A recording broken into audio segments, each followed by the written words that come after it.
এই ফলের ভিডিও ছাড়ার পরে অনেকেই বলছো যে আমি নাকি ভুল বলছি। হ্যাঁ, আমাদের বরিশালে এটাকে সইলা বলে, ঠিক আছে। এবং এটা মূলত হচ্ছে নামই হচ্ছে সইলা, আমি বলছি কেওড়া। কেওড়া যেটা আছে ওইটা আরো ভালো, ওইটা আরো মজা এবং ওটা আরো বেশি টক। ওইটা হয় হচ্ছে ছোট, এটার মতোই দেখতে, বাট সাইজটা হয় হচ্ছে ছোট। আর এটা হচ্ছে সইলা। তো আমি কমেন্টে কিন্তু বলে দিয়েছি অনেককে যে হ্যাঁ আমিই ভুল বলছি, এটা হচ্ছে সইলা। তো আমার আসলে খেয়াল ছিল না, আমি আম্মুর সাথে কথা বলতে বলতে ভিডিওটা বানাচ্ছিলাম। তো অনেকেই হচ্ছে এটার ভিতরে কেমন সেটা দেখতে চাইছো, বলছো এটা কিভাবে খায় আমাদেরকে একটু বলো। যেহেতু এটা কাঁচা এই জন্য এটা আছে। আর এটা হচ্ছে পাকা ছাড়া খাওয়া যায় না, ঠিক আছে। তো এটা হচ্ছে আমি একটু ধুয়ে নিয়েছি, কিন্তু এটা ফেলে দিয়েছি বোটটা। তো এটা হচ্ছে আমরা তো এইভাবে কামড় দিয়ে খেতাম, ভিতরে হচ্ছে দানা দানা থাকে, এই যে এরকম।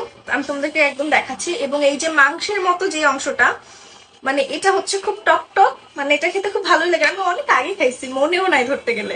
ভিতরটা হচ্ছে এরকম, এই যে দেখো অসংখ্য দানা দানা থাকে। এই দানা দানা গুলো হচ্ছে মানে খেয়ে ফেলে দিতে হয় অনেকে, তো আমরা তো ফেলতাম না, আমরা গিলে ফেলতাম ডিরেক্ট। সেটা ভিতরে হচ্ছে এরকম থাকে, এই যে দেখো ভিতরে হচ্ছে এটা এরকম থাকে। আর যখন এটা পেকে যায় বা যখন গাছ থেকে আমরা এটা খাওয়া অবস্থায় পারি, তখন এটা একদম নরমই থাকে মেহেন্দি।